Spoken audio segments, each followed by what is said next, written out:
नमस्कार। आज का हमारा विषय है स्टेरिलिटी के ऊपर, बांझपन के ऊपर। तो जो कि बहुत कॉमन समस्या हो गई है आज की डेट में, और प्रेज़ेंट टाइम में सबसे ज़्यादा ये चीज़ देखने को मिल रहा है, स्टेरिलिटी, बांझपन, महिला और पुरुष दोनों में। तो इसके पीछे का कारण क्या है और ये क्यों इतनी समस्या बढ़ती चली जा रही है? जैसे इसके इतने सारे आईवीएफ सेंटर खुल चुके हैं, और ऐसा देखा जा रहा है कि लोग मतलब सही से लाइफ़स्टाइल, इसका सबसे बड़ा कारण और प्रभाव क्या पड़ रहा है जिसकी वजह से मतलब स्टेरिलिटी देखी जा रही है। जैसे कि लोगों का लाइफ़स्टाइल बहुत चेंज हो गया है, उनके आहार, विचार, ये सारे चीज़ें में बदलाव की वजह से लोगों में ये स्टेरिलिटी देखी जा रही है। तो ऐसा कोई सरल उपाय है कि जिससे हम इससे बच सकें? और होम्योपैथिक में ऐसी क्या मतलब इलाज है इसका कि हम इसको जान पाए कि ये आखिर में होता क्यों है और इसका कारण क्या है? और इसका कुछ सर उदाहरण दे के आप इसको अच्छे से बताएं। Thank you.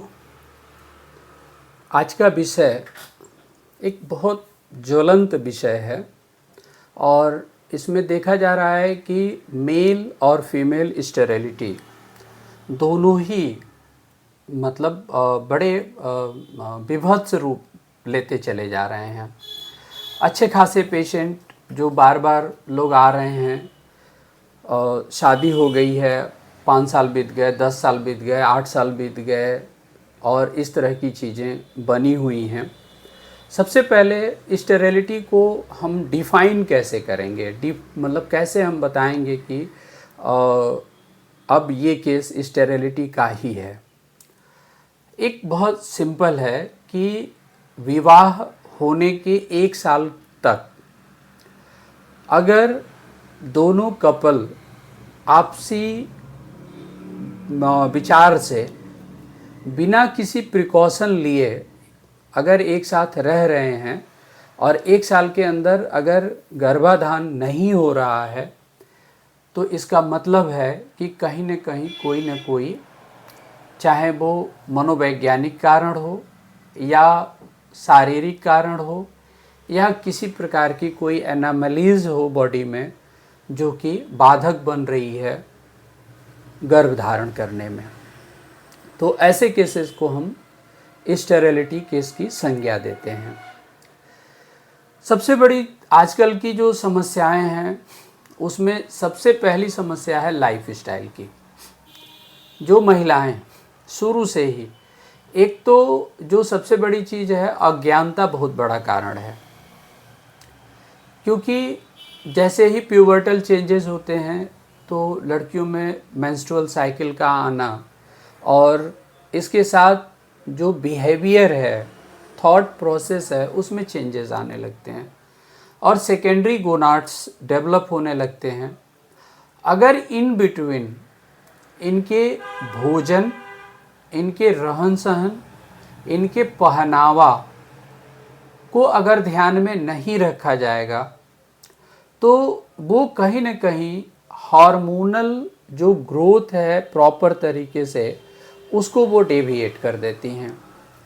अभी इस समय इवन बच्चियों तो देखा ही जा रहा है, बच्चियों में अक्सर अच्छी खासी महिलाएं जो आ रही हैं वो डिस्मेनोरिया की शिकायत लेके आ रही हैं।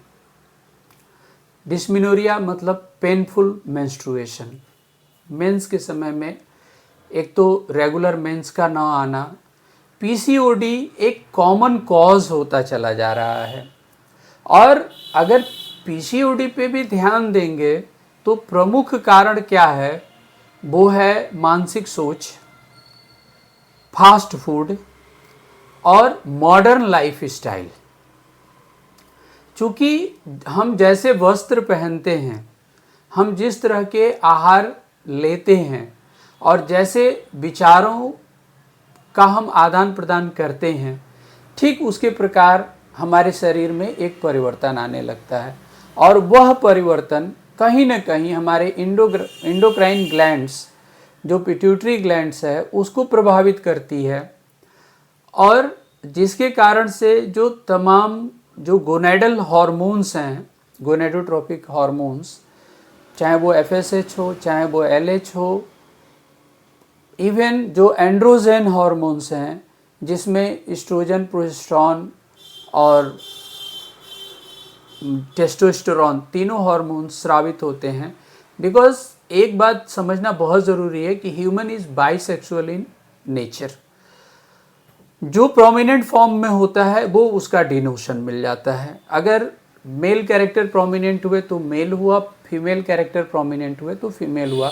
लेकिन दोनों के कैरेक्टर, एक एक्टिव फॉर्म में और एक रूडिमेंट्री फॉर्म में, और दोनों कैरी ऑन करते हैं, इसका ध्यान हमेशा रखना चाहिए। अब ये सब सारी चीज़ें इस प्रकार से बाधक बन जा रही हैं जिससे मैच्योर ओवा का बनना या मैच्योर स्पर्म का बनना, प्रॉपर ओवुलेशन का होना, स्पर्मेटोजेनेसिस की प्रक्रिया का प्रॉपर का होना, साथ में मेंस्ट्रुअल साइकिल का इरेगुलर हो जाना, मेंटल टेंशन, मेंटल स्ट्रेस, ये सारे कारण बन जा रहे हैं कहीं न कहीं मेल और फीमेल दोनों में स्टेरिलिटी के। इसके साथ में कुछ और भी चीज़ें हैं, जैसे कुछ जेनेटिक डिजीजेस हैं। 14 साल की उम्र के पहले मम्प्स का सप्रेशन है।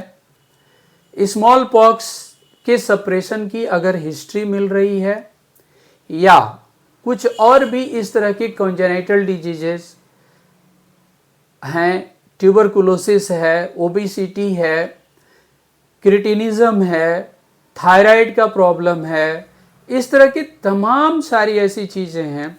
और आजकल जो एक कॉमन जो है, जो कुछ पॉलिटिकल स्टंट ज़्यादा है, बेरोजगारी का मुद्दा, यानी कि जॉब स्ट्रेस।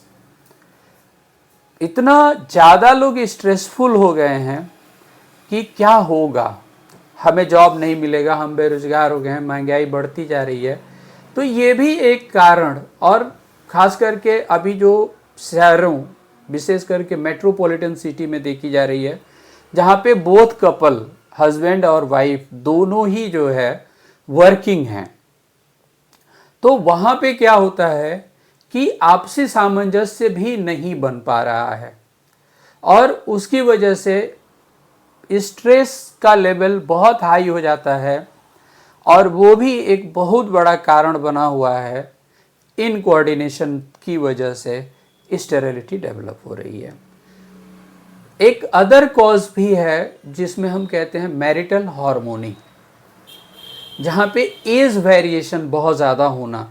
और आजकल ये कॉमन सी बात हो गई है, क्योंकि हायर एजुकेशन या इस तरह की वजह में देखेंगे, या अगर एजुकेटेड लोगों का आप मैट्रिमनी देखें, उसमें उनका रिज्यूम देखेंगे, बायोडाटा देखेंगे, तो पता चल रहा है कि 36 साल, 34 साल, 38 साल, इवन कुछ तो 40 इयर्स। खास करके डॉक्टर कम्युनिटी में तो ऐसा देखा जाता है कि मैक्सिमम जो है बिफोर 30 तो कोई बात ही नहीं है, आफ्टर 30, और जब तक शुरुआत होती है और लोग अपना चॉइस अपने हिसाब से, मतलब रिज्यूम मिलाने के चक्कर में पता चलता है 38 साल 36 साल का समय हो जा रहा है। और ये भी एक बहुत बड़ा कॉज, और सबसे बड़ा कॉज फीमेल्स में इसलिए भी हो जाता है कि अगर 38 और 39 और 36 के एज में अगर शादी होती है, तो 45 एक बैरियर एज होता है मीनोपॉज का। तो वहाँ पे क्या होता है कि पहले तो चिंता ये होती है कि किसी तरह से शादी हो जाए, लेकिन उससे बड़ी चिंता ये हो जाती है शादी तो हो गई, अब बच्चा, क्योंकि बस मेरे हाथ में 4 साल बचे हैं, 5 साल बचे हैं, 6 साल बचे हैं। क्योंकि 45 एक कॉमन एज है मीनोपॉज का, जिसमें 5 माइनस भी हो सकता है, 5 प्लस भी हो सकता है। तो ये एक बहुत बड़ा कारण बना हुआ है। तो ये भी हमको इस स्ट्रेस फ्री होना भी बहुत ज़रूरी है, जिसके लिए काउंसलिंग की ज़रूरत होती है। एक अलग जो सबसे बड़ा कॉज आज के डेट में है, और ख़ास करके बच्चियों के साथ, चूँकि बाय नेचर महिलाएं थोड़ा चटपटे भोजन को ज़्यादा पसंद करती हैं, और ख़ास करके बच्चियों में देखा जा रहा है कि pizza, burger, chow mein, momos, fast food ये बहुत ज़्यादा सेवन कर रही हैं। और यही वजह है कि हर 5वीं 6वीं महिला पीसीओडी की शिकार मिल रही है, मेंस्ट्रुअल डिसऑर्डर की शिकार मिल रही है। क्योंकि ये जो फास्ट फूड है ये कहीं ना कहीं इसमें चूँकि ऑलरेडी जो प्रिजर्वेटिव्स भी मिले होते हैं, और व्यावसायिक पर्पज से भी तमाम सारे ऐसे प्रोडक्ट्स केमिकल होते हैं जो कि इसमें लोग ऐड ऑन कर देते हैं कि जिससे लोगों को डिज़ायर्स बढ़े, चॉइस बढ़े और हमारी चीज़ों को ज़्यादा पसंद करें। तो ये भी एक बहुत बड़ा कारण है जो कि हमारे पूरे मेंस्ट्रुअल साइकिल को बिगाड़ देती है, खास करके ओवेरियन जो आउटकम है उसको डिस्टर्ब कर देती है, और इसके कारण से पीसीओडी के केसेस कॉमन हो जाते हैं। अब ये सारे तो कारण हैं। अब इन सब चीज़ों पे ध्यान रख के और कहीं न कहीं इन चीज़ों पे अगर कंट्रोल किया जाए तो हम आसानी से स्टेरिलिटी के केस को सॉल्व कर सकते हैं।